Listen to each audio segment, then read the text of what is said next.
Hey guys, welcome back to another episode of the Guilty as Charged podcast. Alex is unavailable to join us today, so it's just me and Tyler.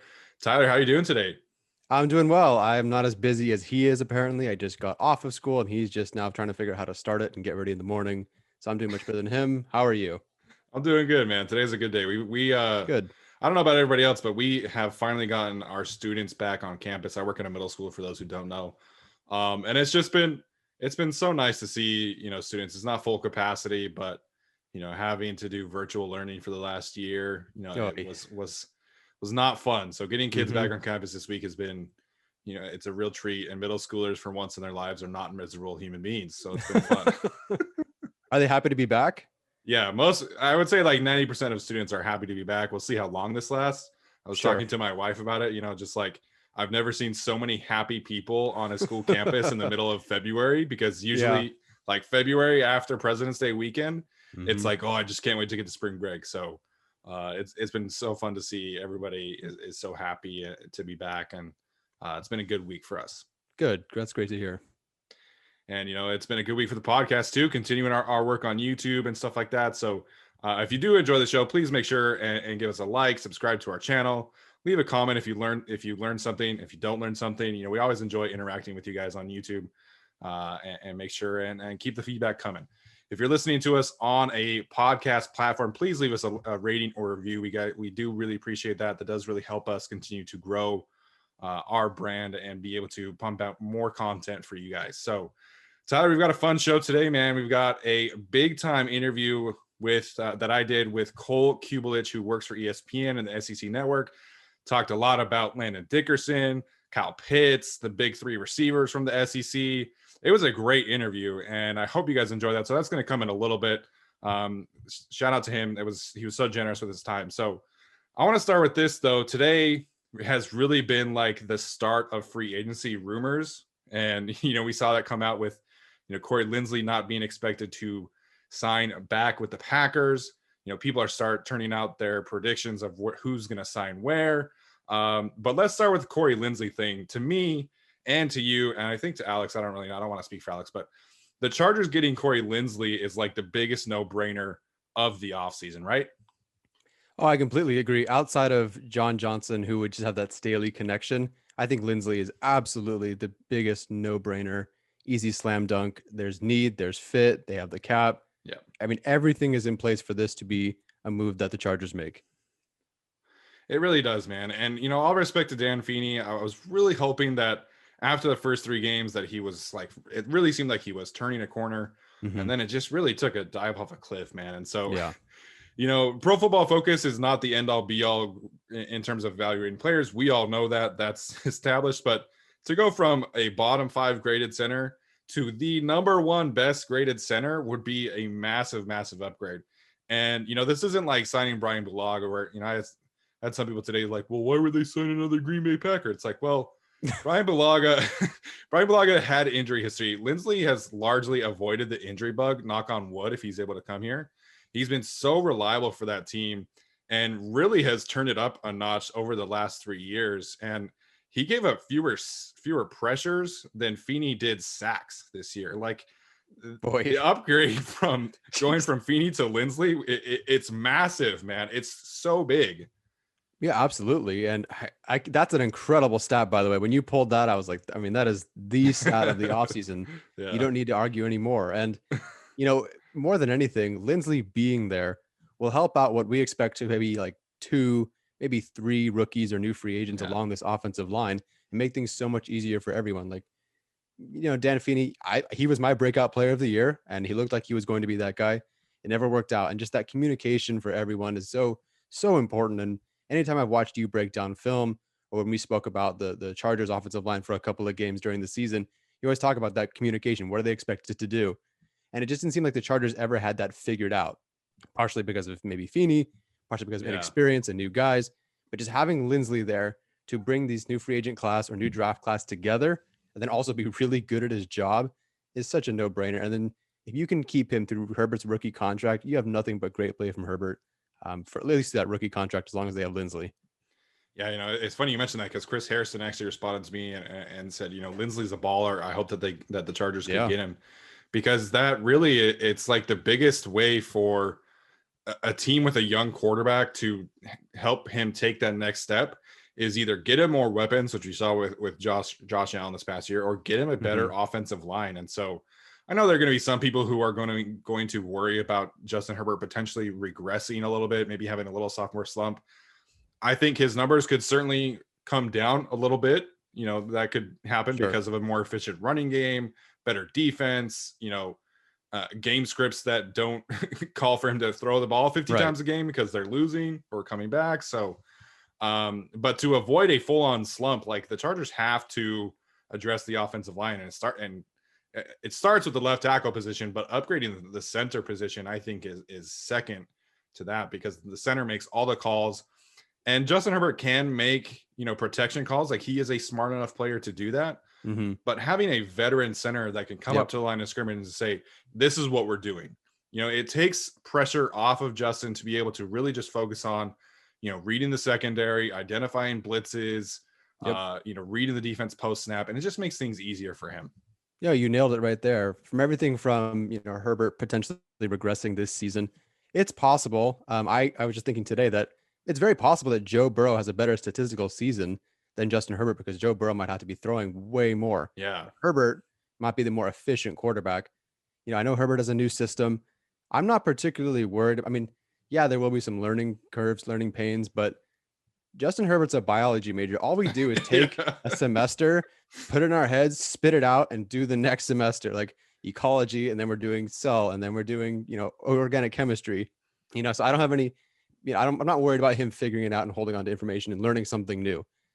But yeah, as he is able to grow, I don't know how much he was able to process during the season or in the off season.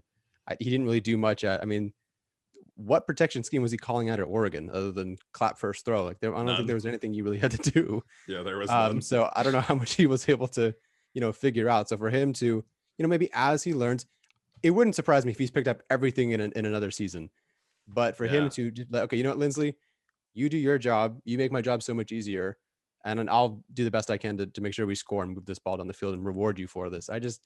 It's a match made in heaven. It works out so well. I feel so strongly about this signing. Like, it has to happen. Blank check for me, 10 million, 12 million. I mean, you could go as far as 15 million. I'd be like, okay. Because honestly, that a little million here, a little million here, a little million there is a little boost for everyone else along the offensive lines. I'll pay him a little extra to give everyone else a little extra boost. Yeah, I totally agree with that. So Spot Track has his current value, like we talked about, 3 for 30-ish, depending on signing bonuses and things like that. And so we'll see that the Pro Football guys at Pro Football Focus who predicted it, they said 3 for 35, which that's still like a no-brainer for me. The other one that is really going to be interesting in terms of free agents is going to be Joe Thuney, because Joe Thuney, he's going to be an expensive get. And, not every team is going to want to fork out 14, 15 million a year and, $70 million over 5 years for a guard. There's still kind of that stigma that you want to, avoid paying guards top tier dollars. So Spot Track did predict that the Chargers would get Joe Thuney. That would obviously eliminate them from getting Corey Linsley, which I think you and I kind of agree that we'd rather have Linsley and someone else than just Joe Thuney.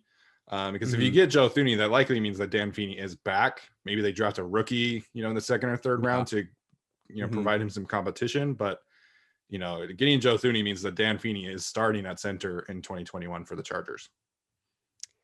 Yeah. I'm not.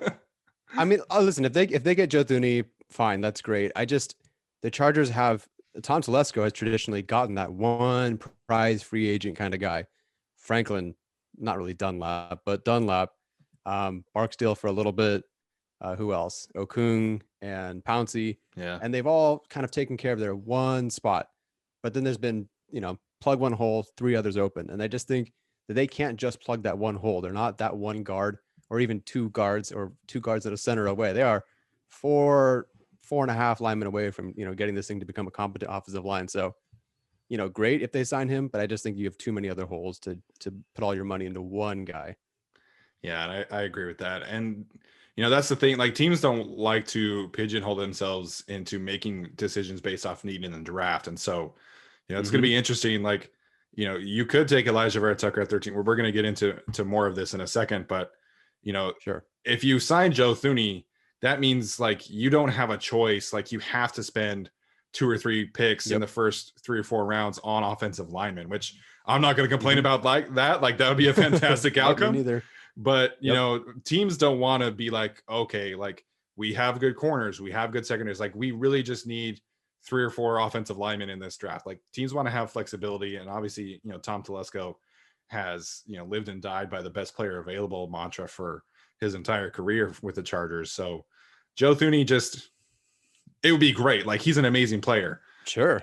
Yeah. They have too many other needs. They're not one elite guard away from building an elite offensive line. So that's where I think both of us stand in that regard. No, I completely agree. And, the Colts offensive line isn't just great because of Quentin Nelson. There are other people along that offensive line that the Colts have drafted to make it a good offensive line. Sure, Nelson is fantastic, but you need 5 people. So he's great, but you need 5 people. So Thuney wouldn't be opposed. If he got brought in, great. But like you said, I'd rather they, invest otherwise. Yeah, I really hope that Tom Telesco is using the Colts as an example, because the Colts, they failed Andrew Luck's rookie contract because they couldn't protect him. Mm-hmm. And so it took them way too long to realize like we need an offensive lineman. And then he was retired, and then they went to Jacoby Brissett and then Philip Rivers, and now they're with Carson Wentz. So, Andrew Luck and his tenure in Indianapolis could still be going if they had invested this kind of draft capital in the offensive line, way back when. Maybe we're talking about a potential dynasty instead of Andrew Luck playing 7-8 years at most. I'm surprised that Telesco hasn't adopted their new model sooner. It feels like the Colts were, even though it took them a long time, they're still 2-3 years ahead of the Chargers right now, because they've invested in I think Kelly and Nelson, and they had not Costanzo. What's his name? Yeah, it's Costanzo, Anthony Costanzo. Not Costanzo. Okay. Anyway, they've continued to invest. I'm just surprised that Telesco, who for the longest time when he first started with the Chargers, took on a bunch of Colts players and was from the Colts. I'm just shocked that he hasn't so far adopted that model of maybe we should invest in the offensive line a little bit early or something. I'd be curious to see. I was going to anything. I'd be curious to see if the Chargers are the only team to take only one offensive lineman in the first round since Telesco's been here. I don't know how often teams take, first round offensive lineman, but he's only had one in, 9 picks. So I'm just curious. I'm going to look that up after this. Well, there you go. There's a little homework task here. I know the Seahawks haven't taken any because they never make a first round pick. No, they have the running back. Oh, that's right. They took Rashad Penny at 20. Oh man, so bad. All right, so we're gonna transition now to this interview with Cole Cubelic from ESPN and the SEC Network. It was a great interview. Had a fantastic time talking with him. Hope you guys enjoy, and we'll get to that right now. Hey guys, welcome back to the Guilty as Charged podcast. I'm so happy to be joined by Cole Cubelic now, who is a senior analyst for ESPN and the SEC Network. He's also the co-host of the 3-Man Front. Cole, thanks for joining us today. How you doing? I'm great. Do you think senior just means old? Is that kind of what you think that's code for, or? No, I mean, that's just, I saw that on your ESPN bio.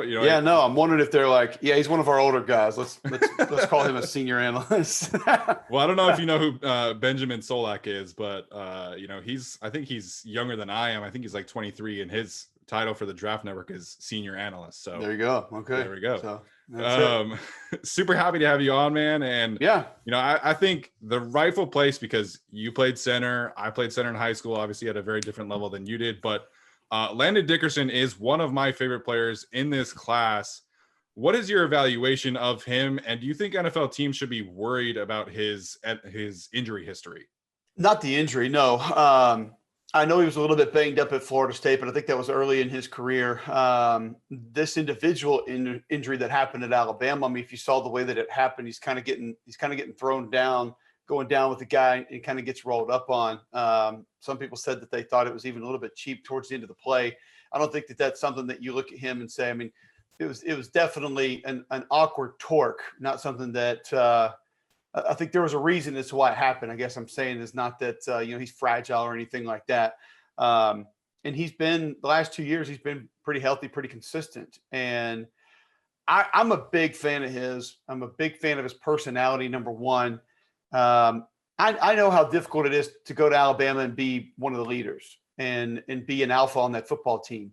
To do it as a transfer at a position that is probably going to require you to do even more work and then do it through a coaching change at that position, that's very difficult. I think it says a lot about him, just kind of as a human being, his personality. I think he was humbled a lot by going to Alabama and having to do what he did. I've talked to Coach Flood about it, and he said that he would scratch, he would fight, he would claw, he would compete, he would do anything just to be a part of that team and make that team better. And I think he was a different person at Florida State. And I love a guy who can grow like that. I love a guy who can sort of have the self-awareness and self-evaluation. I've had multiple conversations with him, be it the Joe Moore Award, be it certain plays, series, things that have happened, games, guys he's played against, and he never takes credit. He's never a guy that said, well, I went out and did this and I went that. It's always the offensive line, the group, the team, the position meetings, the guys next to him, the guys that pushed him, the strength staff. I mean, that's just kind of the guy that he's become. And when he went down this year, I talked to some folks on that team and some coaches on that team, and they very bluntly said, he is not the leader of the offensive line. He is not the leader of the offense. He is the leader of this football team. And for a guy playing on the offensive line that transferred in from another school, that's tough because that's a place that has alphas and super talented guys and guys with expectations just waiting. You know, they're sitting there saying, that's going to be my spot next year, or I came to take that spot, or that's the spot that I'm here to go get. And so that's a tough thing to do. Physically, you know, he's one of the more powerful centers that I've seen in a long time. Now, I will say this, when scouts get close to him, they're going to be surprised at just how massive he is.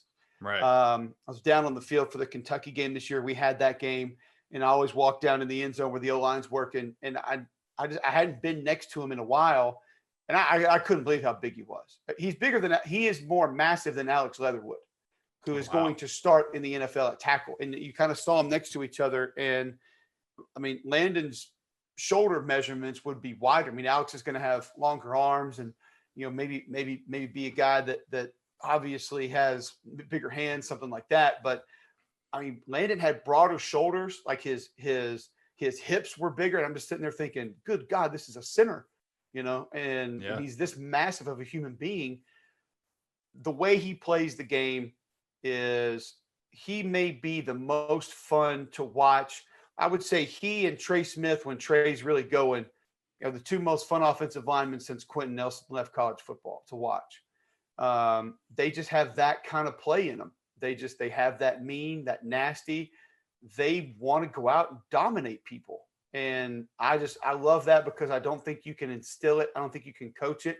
I think you can help bring it out of people to maybe a higher extent or on a more regular basis. But you don't get a guy and just go teach him to be that. I don't care how good of an offensive line coach you are. That's got to be in here and up here. It's just there. Or you know, and some guys, you know, I think it's fair to say that some guys may not been in a position to apply it. I think a good example of that would maybe be like a Laramie Tunsil, who at Ole Miss, he's asked, you know, slide protection, sift up, cut off backside, screen. Well, he's not really allowed, and not to mention tempo, where the emphasis is not on you finishing blocks. The emphasis is go line up at the ball and run the next play as fast as we can.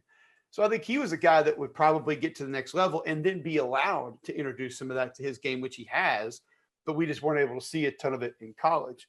Landon's got pretty good technique. I think he's got better feet and body balance than people would give him credit for just by seeing him.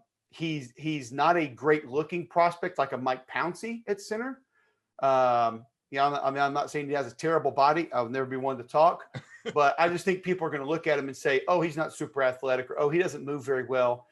But then you see him 15 yards downfield, and you see him out helping to tackle and pass pro, and you see him on a screen. You're like, man, guy can move. He can get up the field. So I don't really, there's no real limitation in his game. And I think if there would be two big points of emphasis where I think he would be truly valuable. I think if you had a quarterback that you knew was going to spend a lot of time in the pocket, and it was important to him to step up in the pocket and maybe attack the middle of the field or get rid of the ball quickly, and you wanted to make sure some of those quick passing lanes over the middle of the field were going to be there, he brings a lot of value there because he's going to eat up a ton of space inside and he's not going to get pushed back. And then I think number two, if you have the emphasis on an interior run game and a power run game, he's going to give you more push and more power at that position than any other prospect this year, next year, or the next year, because I've seen them all. There's not another center out there that's going to offer this much power and get the kind of movement consistently that he can. So I think he's a great prospect. It's kind of unfortunate that he's not going to be able to go to his pro day and do a whole lot if there were things that people doubt about him. I think another thing that might work against him a little bit, mainly because of the injury, is this is a really underrated center class, in my opinion. Now, that being said, I don't think there's a Pouncey in this class. I don't think you're talking about a 5-8-time Pro Bowler in this class, but I think you have a lot of potential, maybe long-term NFL starters that are more than serviceable and that can be good. And I think Dickerson brings some extra value that if you needed to push him to guard, he would have no problem doing that. I mean, they were cross-training him at tackle in the spring. So I think some of his versatility could potentially help. But I like Josh Myers at Ohio State. I think he's going to be a good center. I think the Doug Kramer kid at Illinois can be an NFL player. I like Drake Jackson a lot out of Kentucky. And he's a tad undersized, but he's so good technically with his feet, with his hands, with his leverage, with his hat placement. He's just one of those guys that he's going to win with technique almost every time. And I really do believe in maybe a different style system that he's the guy that could come in and end up being an NFL starter one day. And he's just as good of a human being that Landon Dickerson is. So I'm a big fan of Landon. I like him, but I think this is a center class where you're probably going to see multiple starters drafted from the third round on. Okay. Like third, fourth, fifth round guys that end up being starters, just because there's enough of them that are kind of right off of tier one, where I think you're going to be able to wait and get your guy or a different guy. And then I don't think there's that many elite talents where people are going to stretch late into the first or the top of the second. And so I think that'll sort of push a lot of the guys back that are going to be good enough to actually play in the NFL, start in the NFL one day. Yeah, the depth in this class in general in the offensive line is so good, which is obviously good news for the Chargers, and that's something that we've been talking about because the Chargers need offensive line. I want to shift gears to the big three of the wide receivers because there is a little bit. Jamar Chase opted out. Nobody has seen him play. Jalen Waddle got hurt early last year. That Missouri game was unreal from Jalen Waddle. And then obviously you had Devontae Smith explode onto the scene, win the Heisman. What would you say about those three, and how would you compare them in terms of where they would translate to the NFL? Yeah, I think we're going to see this with a couple of guys that, and I think, this, we've been sort of discussing this in a little bit of a different way the last few years. Like, nobody cares if you sit out a bowl game. There's no NFL scout that cares about that, which is probably accurate. Yeah. But I think with guys like Jamar Chase and Penei Sewell and Rashawn Slater and Micah Parsons, we all said they're not going to care if they sit out. They might not care, but I do believe it's going to work against a few of them. Yeah. And if San Diego is sitting there taking a wide receiver and Devonta Smith and Jamar Chase are on the board, and you're strictly going to your numbers and to your grades and your rating, and there's a minuscule difference, you're taking Devonta Smith. Right. The dude just went out there and had the most productive receiving season in the history of college football. I think there are a couple other guys that could see the same fate. Now for Micah and Penei, I don't know if there are other prospects similar to them to where you could sort of say, oh, this guy will go instead of him. But I think there's going to be a few other guys that we look at and say, I really thought he was going to go earlier. And I didn't think those other two or three guys at that position would jump in front of him, but they played. And so they did. I think Najee Harris is a perfect example of that. Devonta probably just made $20+ million by playing football this year because he was going to go. Where would he have gone last year? Early second, mid second, and now he's going to go top 7, top 5. That's $20 million in guaranteed money. Najee made $10-12 million guaranteed. If he goes late first, that was a pretty crowded running back class last year. Was he? And he wasn't in a position to come off before a couple of those guys. And even going into this year, you'd have probably said, Travis Etienne will go ahead of him. I kind of like Kylan Hill's versatility more than him. So now I hadn't seen anybody else saying there's going to be another back off the board before him. So it's wild how some of these guys are really going to make themselves a ton of money by actually playing last year. And I think Devonta's going to be that guy. I think he's first off the board just because he proved he went out. He is one of the best receivers at all three levels that I've seen in a long time. Right. Meaning he can flat run past you and take the top off. He is not afraid to work the middle of the field and be able to do that. I think you've got to get in and out of your breaks quickly. You have to understand route running and not just what your route is, but where defenders are in reference to your route. And he's got excellent ball skills.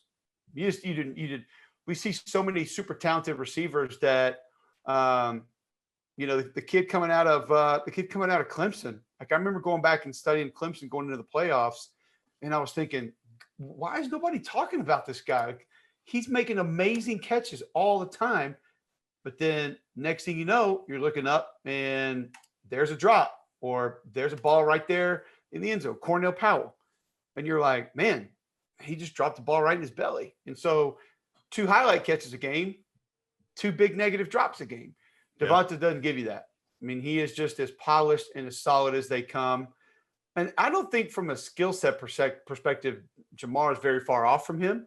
But I think there will be a little bit of negativity floating around about how he handled his situation before he shut it down.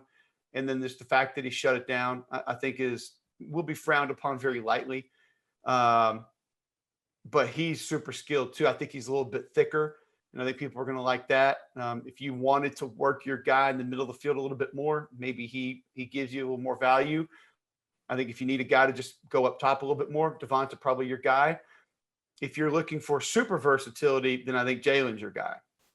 If you're running quick strike stuff, if you're going to, if you're Kansas City and you're running that kind of offense, Jalen Waddle's your guy because a lot of screens, quick throws out of behind the line of scrimmage. I mean, that's what people are like, why would you draft Mecole Hardman? Well, nobody runs like he runs.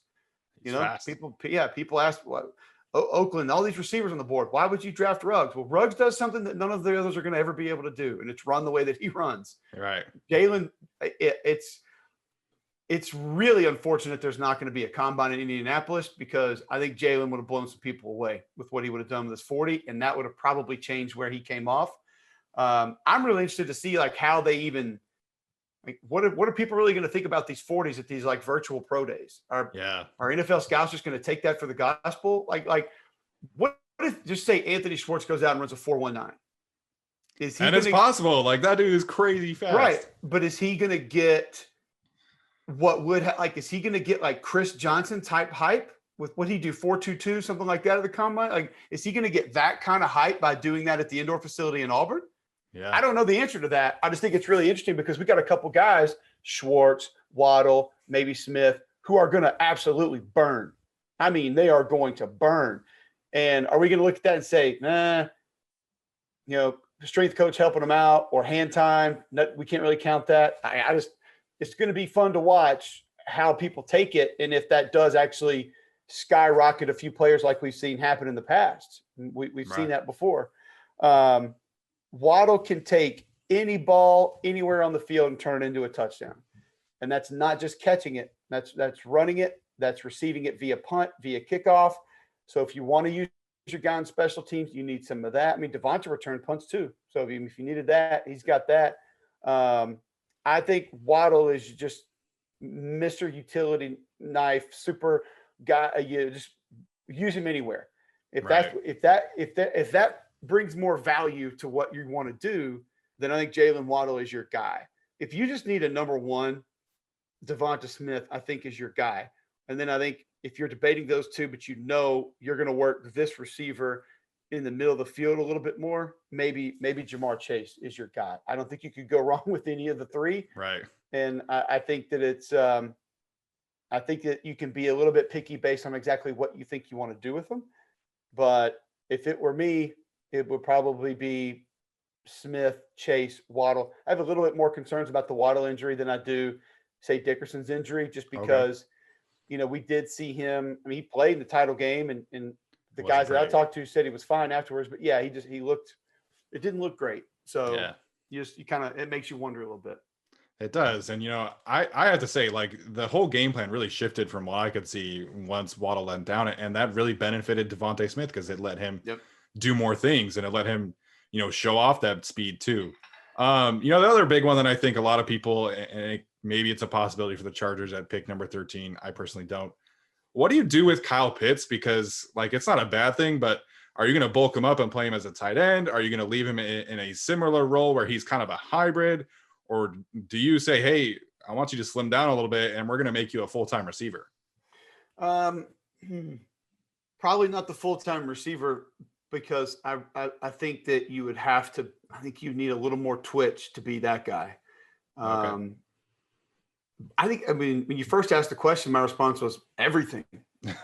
I think he's a little bit more of a willing blocker than people give him credit for. Now, I agree.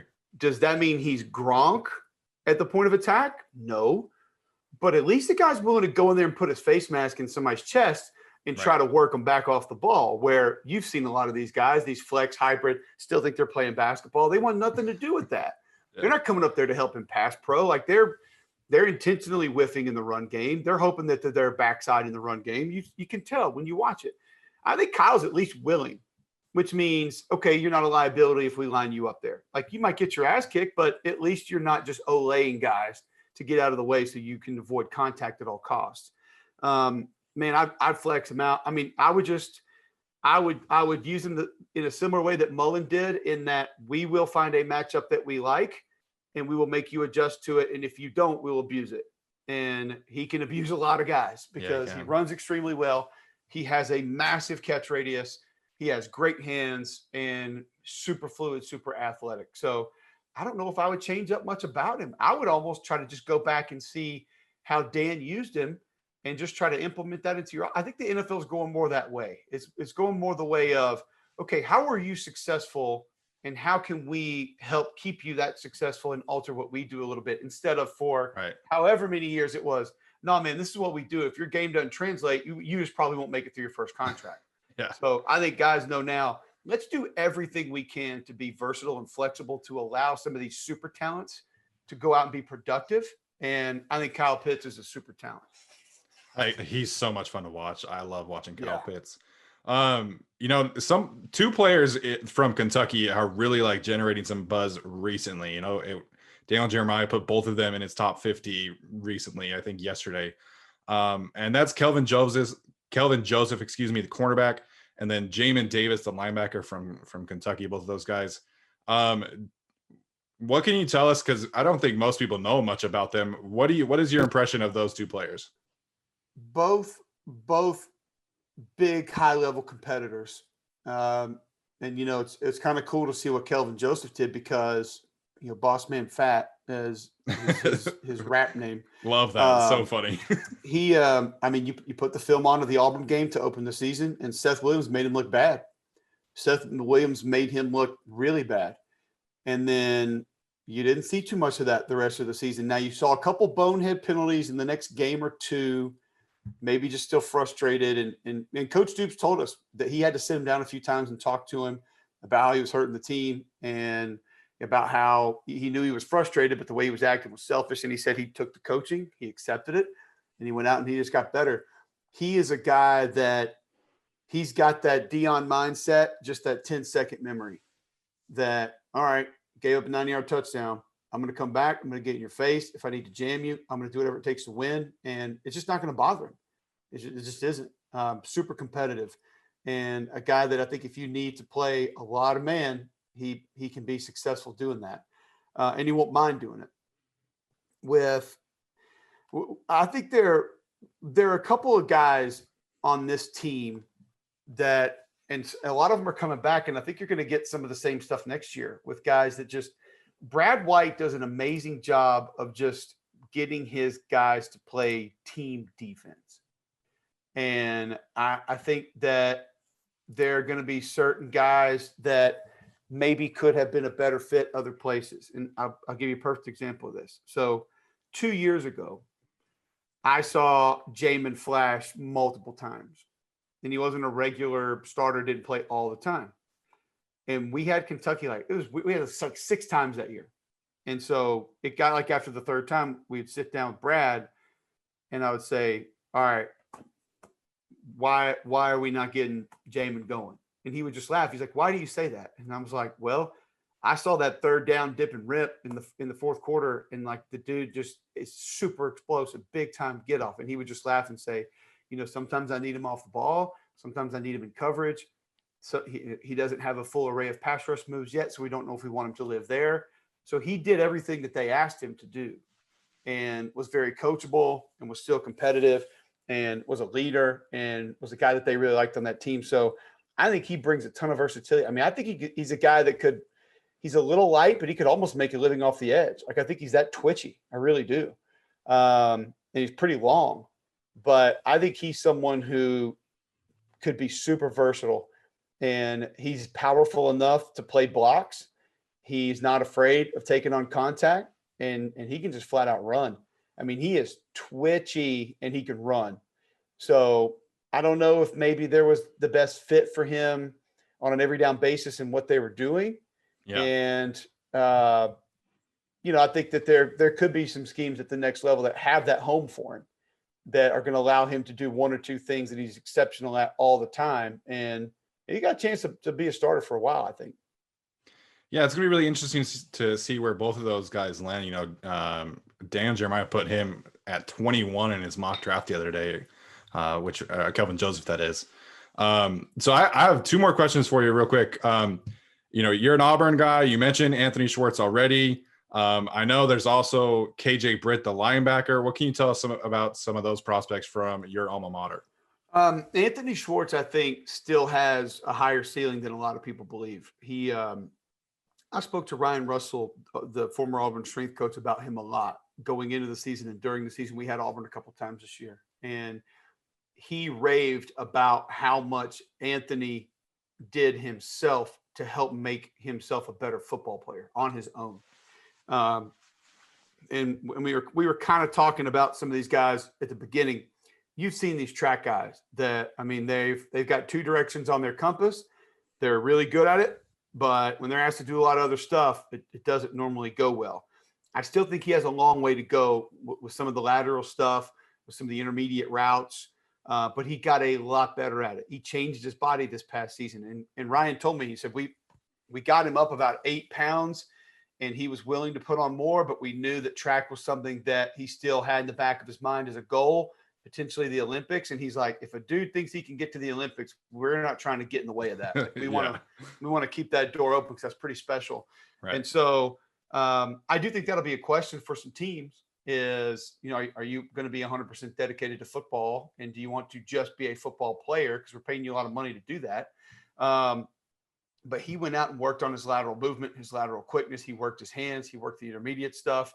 And he became a better ball carrier. He became a better route runner. He became a better football player and didn't shy away from contact as much. It was unfortunate that he was not. I mean, I thought the guy should have been touching the ball 10, 12 times a game, no matter how. I mean, he'll line him up at Wildcat and just let him try something. He's that explosive. So he is going to offer a different dynamic, being able to take the top off, because even in the NFL, I don't know if there are anyone, or definitely not multiple people, who can just run with him step for step, especially after they get going. So he'll be on Sunday Night Football one day with that miles per hour tracker running past somebody, and we're going to be like, whoa. Yeah. I think KJ Britt is as throwback of an inside linebacker as you're going to get in maybe the last few drafts or the next few drafts. I mean, he is that Takeo Spikes, Dan Morgan, like the guys that I played with and against, downhill, old school inside lineman. Like, he wants a guard or center to combo up to him. Like, he wants to take on that contact. Like, he does not shy away from it. He thrives on it. I think he's a guy that's exceptional as far as taking coaching. He was the leader, again, kind of like Landon Dickerson when he went down. I had some guys, I know a lot of guys on that staff, and they said, man, we just lost the team leader. Like, he's not just a guy on defense. The team reacts to what he says. So that's the kind of individual that you're getting.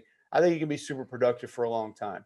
I think he's probably better in a 4 down, but I think you can find a way to play him no matter what, just because, I mean, he's got good instincts, he's gifted, and the physicality is what's going to set him apart. Lastly, Seth Williams. I don't know, man. I mean, he is a big time talent and big time catch radius, big physical body, gifted, capable of doing so many special things, but the consistency is just, it's poor. We had the Mississippi State game, which was the last game of the season. Right.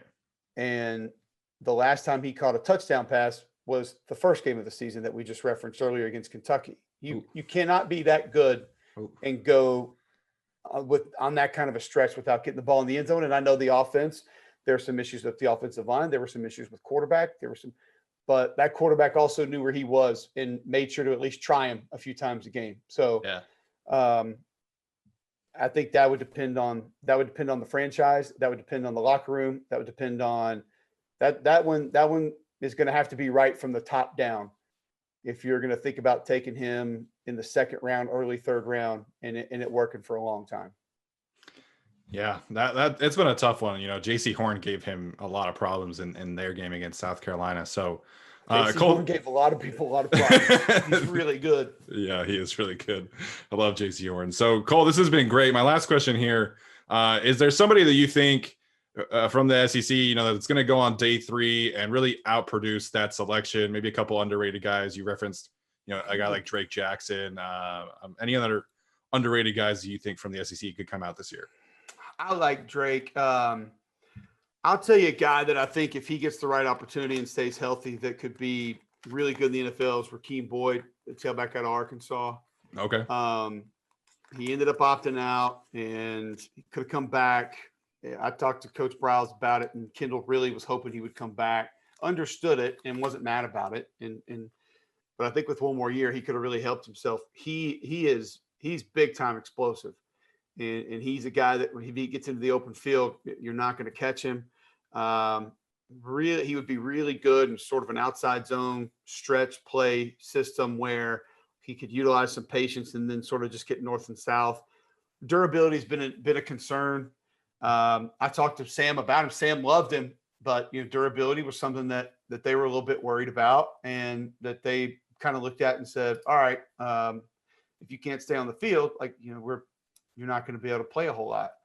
I'm just trying to think, I'm just looking at some guys, like some of the lists, some dudes who might be a little bit further down that I really like.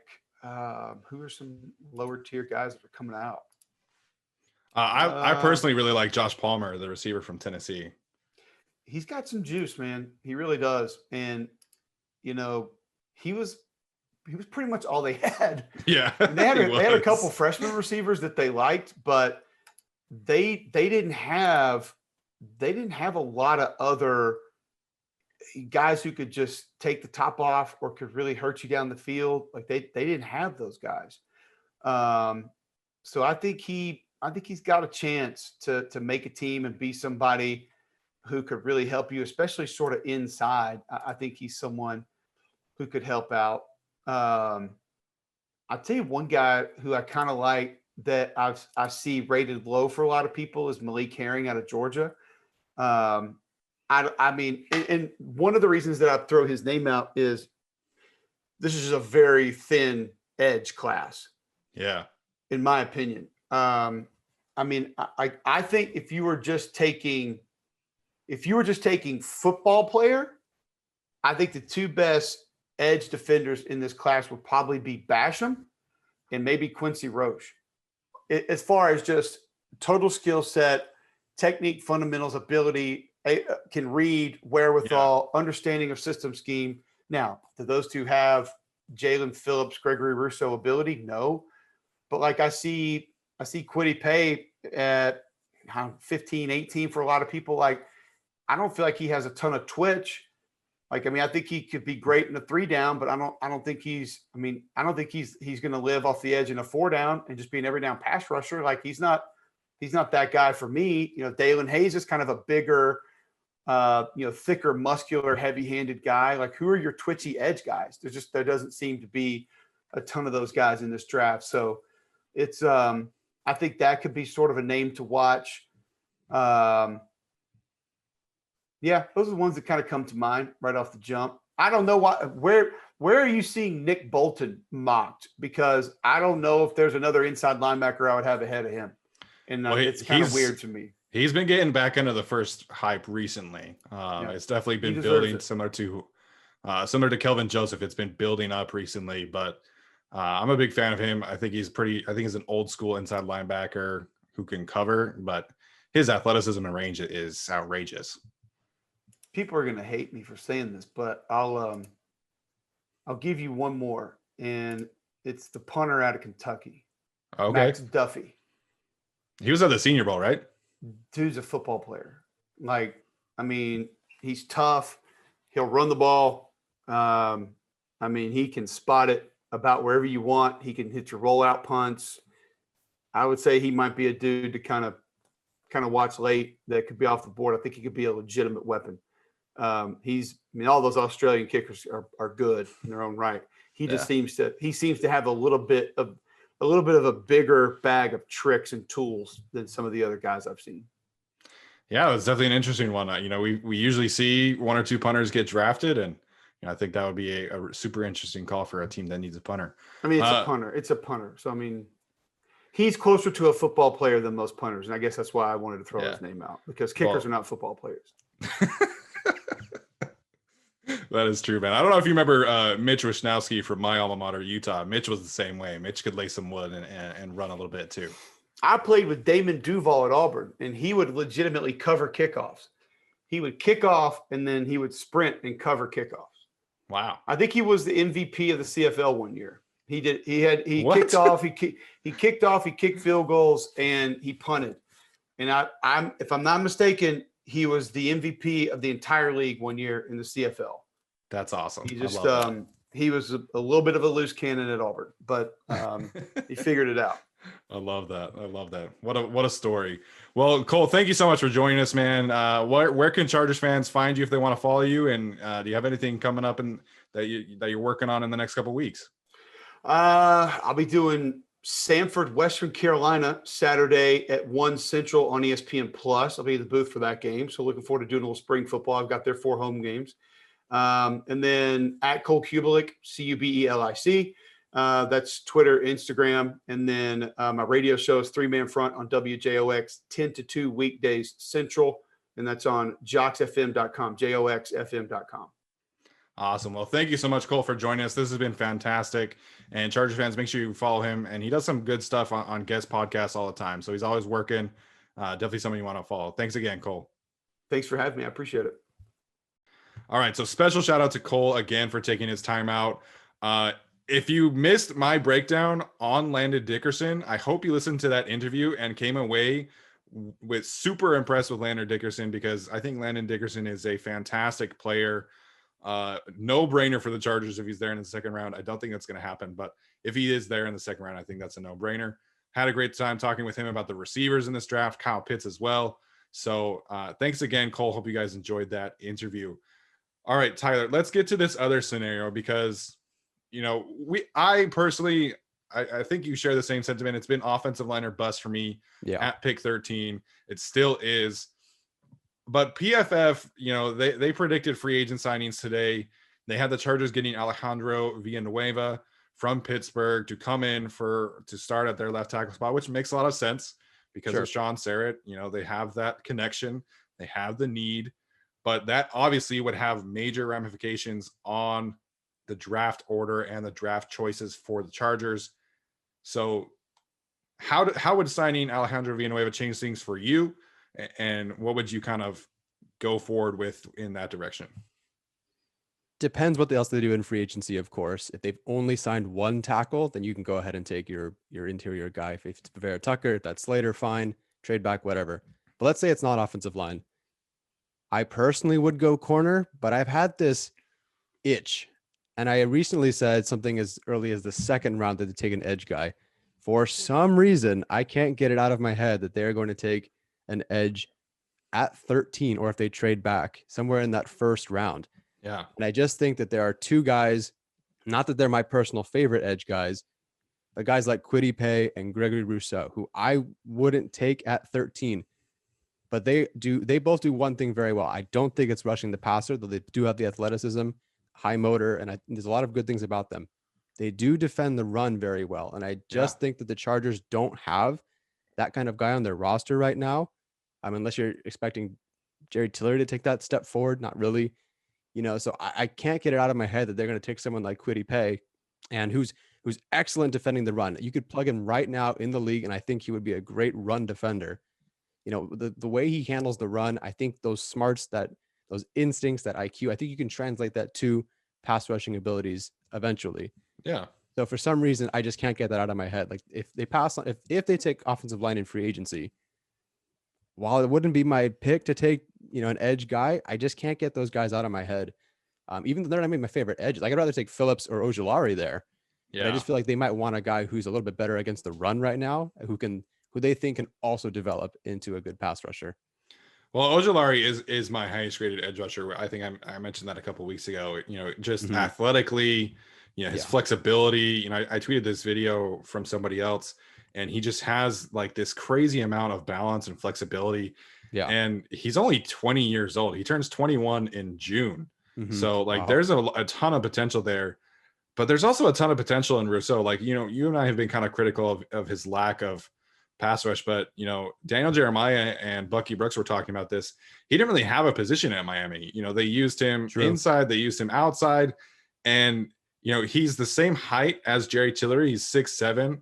He's got that length that Brandon Staley really likes, and he played one college season. Like he redshirted as a freshman.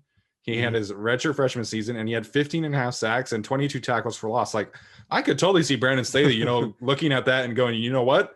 I have Jay Rogers. I have Giff Smith. I have two of the best defensive lineman coaches in the league. I'm going to take this guy. I'll figure out my offensive line in free agency. I'm going to take Rousseau and essentially look at him as like, a blank slate, somebody that they could, or, a ball of clay that they could really mold into whatever they want.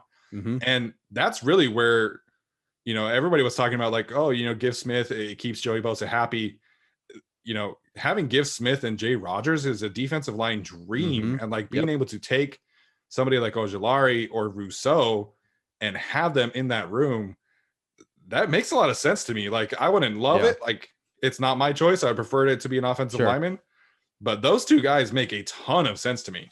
Yeah, absolutely. And Rousseau is a guy, he just seems like, he's like one of my least favorite pass rushers in this class, unfortunately, but I can see the potential. Yeah. And if someone's going to make it work, like even at 13, which I think is too rich for him, Staley, I think can make it work. He wants to line up these guys wherever he wants. They have a great set of defensive line coaches. He's not the number one guy. Both will do all the hard work. Beat your one-on-ones, get better as a pass rusher, keep defending the run. I just think, I don't know. I just can't get it out of my head that they're going to do that. So yeah, that's kind of where I'm at if they go like Villanueva in free agency. Yeah, no, I think that's a super interesting scenario because I think they could take a JC Horn if he's there. Yeah. I love JC Horn. He's my highest graded corner. And I could see how Brandon Staley would look at a cornerback who has, shut down one-on-one potential. Yeah. Similar to Jalen Ramsey. I'm not saying JC Horn is going to be Jalen Ramsey, but he has that. He's got like the island type, build and frame and pedigree that I think Brandon Staley could look at that as another potential option. But, a lot of people, like the biggest complaint about the edge rushing class is after the second round, there's a whole lot of like nothing. So, you can always find cornerbacks, in the later rounds as undrafted free agents that can come in and make impacts and provide you quality depth like Michael Davis or, I got like Washington's Keith Taylor in like the third or fourth round. Makes a lot of sense. Oregon's Thomas Graham, Michigan's Ambry Thomas, just some guys that I think could be there that make a lot of sense. But, the edge rushing class, if you're wanting an instant impact player with a super high ceiling, you've got to take him in the first or second round. I completely agree. And when you do this draft network mock drafts, Quincy Roche is always there in the third round. And I like him, and taking him in the third round, I think was a great move. He just doesn't have that next level step that someone like a freak like Ojulari can take, or even Rousseau. And, these guys, I would like corner. at 13 as well. I like Farley, I like Horn, I like Sertan. Like, you give me any of those guys, and I Right. would be happy. And it's very possible that's the route they go. I'm just worried about some of these second round guys holding up against the run. Granted, most of these guys are just pass rushers, and I just don't know if like Barmore or Nixon as a 3-4 defensive end is going to hold up as well. Those guys, like, they're not very good. They're getting blown up on the run game, and I just don't know if that's where they want to invest. So I think you could just take your edge rusher at 13 and then look at someone like, depending on who's there, maybe it's I broke down Stokes. I really like Stokes. I know you're not as high on him, but Stokes, Molden, Campbell, if he's there, Samuel, some of these other, I haven't watched Newsom or Joseph yet, but there are names in the second round, I think, that you can take. So Staley wants trench picks. He wants to build in the trenches, it seems, based on what he's said. And I think just in terms of the analysis and the analytics, I'm pretty sure having a good offensive defensive line builds you championships. So I just, if they don't go offensive line, I don't know. I don't know if I'm just going crazy. I'm not leaning towards offensive line yet, to defensive line or defensive edge guys yet. But man, I don't know. I just can't get it out of my head. Originally I thought it was just like a second round thing. And the more I think about it, and especially after we did our little mock free agency, we filled 2 holes in free agency with offensive linemen. And, if you go Ojulari, Rousseau in 13, maybe grab like a Dickerson or, Feliciano, not Feliciano, what am I saying? Dickerson or Humphrey or Smith or whoever these guys in round 2. Like, I think you've done your job, and I think it's okay to take a pass rusher at that point. Yeah. I still think like the best bet would be to take, an Elijah Vera Tucker, Christian Darrisaw, or Samuel Cosme. People have kind of soured on Cosme recently, but like the biggest difference between, drafting an edge rusher at 13 is like, that is the best chance to grab one. Yep. Like maybe you get a Joe Tryon in the second round or a Hamilcar Rashid. That's like about it in terms of like day one impact starters. Cornerbacks, you listed a bunch of names, and there's a lot of good ones in the second round. I just spent, today watching Asante Samuel Jr., and he's a fantastic option. Yeah, he is. So is Greg Newsom from Northwestern, the Georgia kids. So, the cornerbacks, there are options later. Offensive line, there are options later, in a dream scenario, they would be able to, get Dylan Radunes or James Hudson to be able to, be that next, right tackle of the future after Brian Bulaga leaves next year. But, there's Landon Dickerson there. There's Trey Smith. There's Wyatt Davis. There are guys there. You could take, Jackson Carman from Clemson. So I could see it, Daniel Popper mentioned this too. Like, the smart pick is an offensive lineman because that's the biggest need, right? But, are they going to be able to stare down Gregory Rousseau, Azeez Ojulari, and look at Elijah Vera Tucker, who I love, but I don't know if he has like the kind of ceiling that people are thinking that Gregory Rousseau and Ojulari have. No, I agree. And I don't know how the smart money would work in this scenario, but I think you had this Herbert kid who I listed 120 names that were better. That was so gross, man. It was nasty. 120 players who had a better pass blocking efficiency than the best player, which was Feeney. I almost feel like, and this is really a total Telesco move, that they feel like they can just bump this lineup marginally, get them like 15, 15th in the league average, or 16th would be the middle. Anyway, and just upgrade this defense in some way, give Staley the pieces that he needs. And I think that might be their formula for winning, because Herbert, like Rivers was a really good quarterback who operated with a really bad offensive line for a long time. And so if you can kind of just get Herbert's offensive line just a little bit better and then really build a really good defense, maybe that's their formula for winning. I could absolutely see Telesco doing that. Well, and like, to be fair, like he Herbert played with the worst offensive line in the league, and he won Rookie of the Year. So, right. If you sign Villanueva and you sign Feliciano or Lindsley, like they could realistically get, you cut Trey Turner and take that money and your actual cap space, and you get Alejandro Villanueva and Corey Lindsley, and then you could draft, in the second round, somebody to play right guard, and then you have a competition at left guard with Feeney or Lamp or Cole Toner, or a late round draft pick. In theory, that's much better than what they have, because then you would have Villanueva, Lindsay, and Bulaga. Like that trio, if they're all healthy, like that's that's exponentially better than what they had last year, man. Yeah, and they'll take, well, any of us will take exponentially better. And, hopefully that doesn't impede Herbert learning the system. Hopefully it doesn't make it too difficult for him. Yeah. I just don't think it will. He's a kid who just thrives under pressure and learns on the fly. So I could see it. The only thing I'm definitely out on at 13, regardless of who is there, is wide receiver. And at this point, Yeah. you've watched enough wide receivers. I'm only like halfway to how many you watched. And I think I still have like 10 guys with a first or second round grade. There's so no many. way I'm taking a guy at 13 when I can get a pretty close guy, in the second round or the third round. So I'm definitely out on that one, no matter who's there. Yeah. Every fan of every team wants like the flashy receiver. Like it happens every single year, especially when you have a young quarterback. And, like I've seen Bengals fans, want Jamar Chase and Kyle Pitts. And like, I get that, but their weapons are good. And the thing about receivers is like, historically, the best place to take a receiver is in the second or third round. And the Chargers took Keenan Allen in the third round. Yep. Michael Thomas is a second round pick. Devontae Adams is a second round pick. And like, that's just how it is. Like, if you look at the first round picks of receivers over the last few years, it's not good. Like Corey Davis is probably the best first round pick receiver of the last 4 or 5 years. Jeez.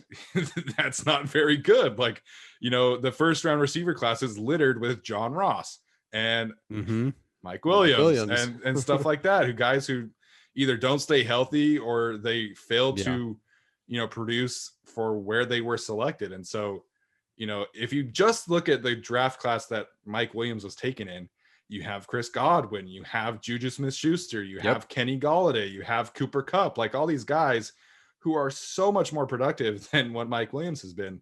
And that's every year, right? And so I get it. Like Jalen Waddle and Justin Herbert, like that would be so much fun to watch. Like Jalen Waddle's speed is outrageous, but you can find other fast guys later and get, a trench pick, which is just, it's been proven like that's the way you need to pick in the first round, trenches and quarterbacks. And that's it. No, I agree once again. I don't think you can find, like, if you take Waddle at 13, I don't think you can really find a guy you can find a guy in the second. There's not bad second round edge rushers, but I'd rather have like a Ojulari than Elijah Moore kind of guy, kind of duo, than going Waddle and then trying to find like another guy in the second round who's good. I just don't think that they're not Ojulari. They're not the potential of a Russo, and I just don't think it's worth it. I actually have more graded higher than Waddle. I don't know if you do. Elijah Moore, yeah, I have him graded higher than Waddle. Yeah, nice. And De'Ami Brown too. So I love De'Ami Brown. Me too. Yeah, me too. Absolutely. That's a whole different conversation for another time. Yeah. But yeah, I agree. Yeah, so I understand, like Jalen Waddle would be a ton of fun, and so would Kyle Pitts, man. And I talked with him about I talked about him with Cole, and Kyle Pitts, like that's a kind of talent that I think Tom Telesco would have a hard time passing up on, because tight ends, like it's so hard to find a high quality tight end. Then again, you have Hunter Henry in theory coming back, so. But I'm with you. I think if the Chargers are not going offensive line at 13, it will be an edge rusher just because that's where the value is in the class. And again, Staley looking at Rousseau and Ojulari and even Pay's a senior. He's older, but the dude is an athletic freak. He can do backflips standing up. Like there's been rumors that he runs like me. Hey man, you don't weigh 275 pounds. I can. Give me through Christmas and another Chargers 5-11 season. I'll show you 250 pounds. Oh man, jeez.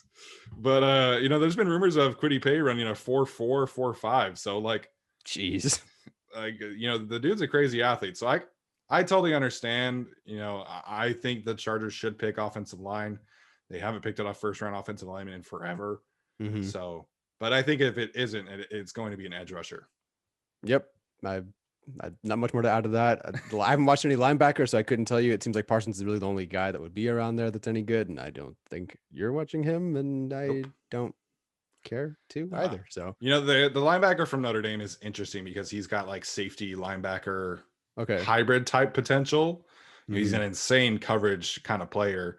And if you look on his Pro Football Focus thing, he took a lot of snaps in the slot. Like Notre Dame didn't play a lot of nickel because they just put him in the slot. So he's an interesting one, but you can't, like, the value of taking a linebacker in the first round in back-to-back years is just it would be terrible, man. And Drew Tranquil is a really good coverage linebacker too. Like, sure, I don't think enough people are talking about his return. Everybody's kind of focused on Derwin, and rightfully so.